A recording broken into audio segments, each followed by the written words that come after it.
Bonjour, XXe siècle, Anna de Noailles, l'empreinte. Je m'appuierais si bien et si fort à la vie, d'une si rude étreinte et d'un tel serment, qu'avant que la douceur du jour ne soit ravie, elle s'échauffera de mon enlacement.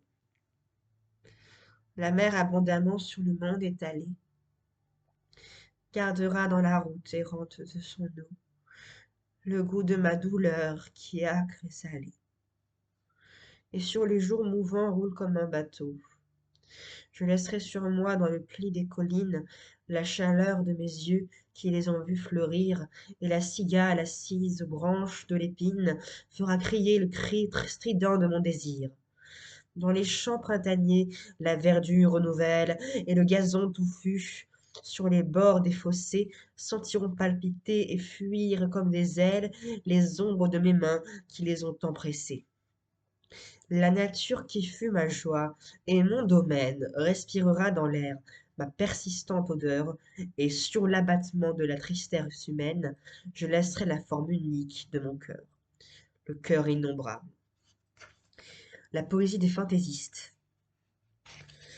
Grâce à quelques publications communes d'authentiques poètes continuant une longue tradition française qui remonte à Marot, ont formé, à partir de 1912, un groupe assez apparent aux yeux du public. C'est à cette date qu'ils ont trouvé leur étiquette de fantaisistes. Ils doivent être distingués de simples chansonniers et même des chroniqueurs en vers comme Fernand Fleuret, pardon, Franc Nohain ou Raoul Ponchon. Les limites du groupe sont insaisissables, comme la fantaisie elle-même, qui peut être partout, confère Apollinaire.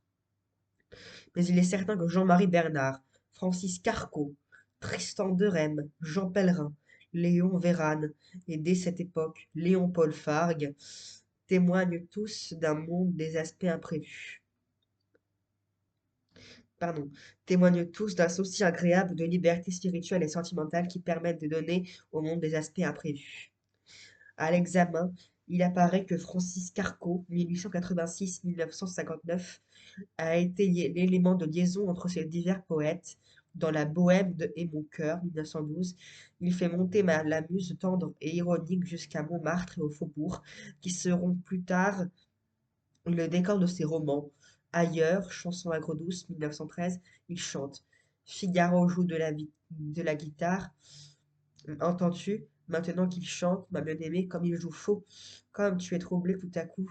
La pluie d'été mouille les coteaux. Or, ce Figaro, coiffeur dans un trou, gris, vert et bleu et sang du soir, de province déjà pourrissante. Oh, la guitare et ce bruit d'eau n'est qu'un vieillard à moitié fou.